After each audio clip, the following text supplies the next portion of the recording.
the key players here could decide where this goes. My next guest is among them.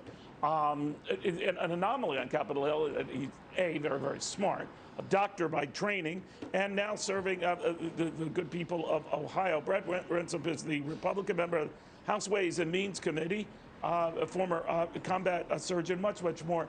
So, Congressman, always good to have you, and thank you for coming. Thank you. How likely do you think this COVID-19 relief measure is?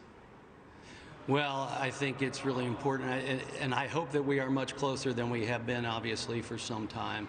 Look, we're at a difficult time right now. People are losing their jobs, and you just look at restaurants, for example. Even those that could stay open outside, it's snowing out in a lot of places right now, and but we got a vaccine that's on its way. So that's the good news, I guess, is the vaccine part, because it could put an end to all of this.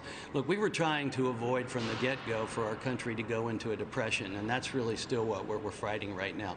We've put out over 40 times to reopen the PPP program, which has been very successful.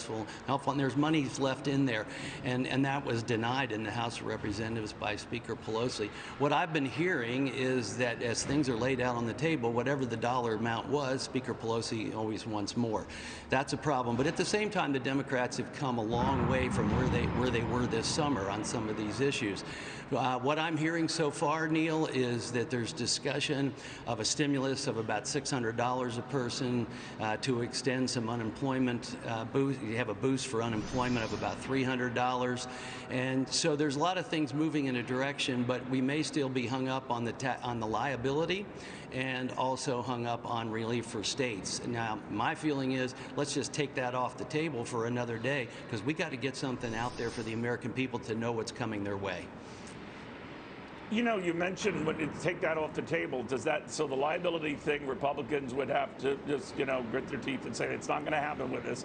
But Democrats would have to go along with no quick aid for the states as well. How likely do you think that is to get a measure where the provisions near and dear to each party are stripped out?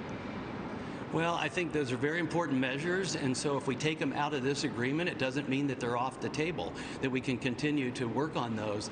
But right now, I think we have an emergency situation in our country, and also we've got to let the American people know what they can and can't do moving forward. And as winter sets in, it doesn't make it any better or any easier. I really think that we need to be listening to the American people and the struggles that they're going through, and why it's important that we get the meat and potatoes of this done and let some of those other things be argued another day. I think they're important to argue, don't get me wrong, but at the same time, the American people are really struggling.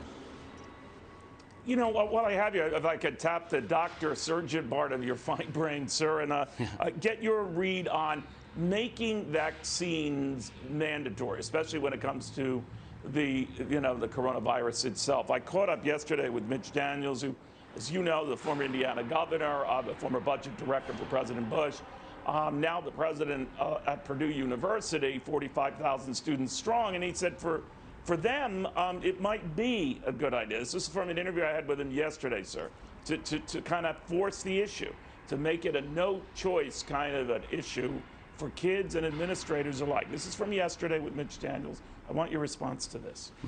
Would you force that issue at Purdue, that students, those who teach, work there, when it becomes in large enough and available doses, get the vaccine, make it mandatory?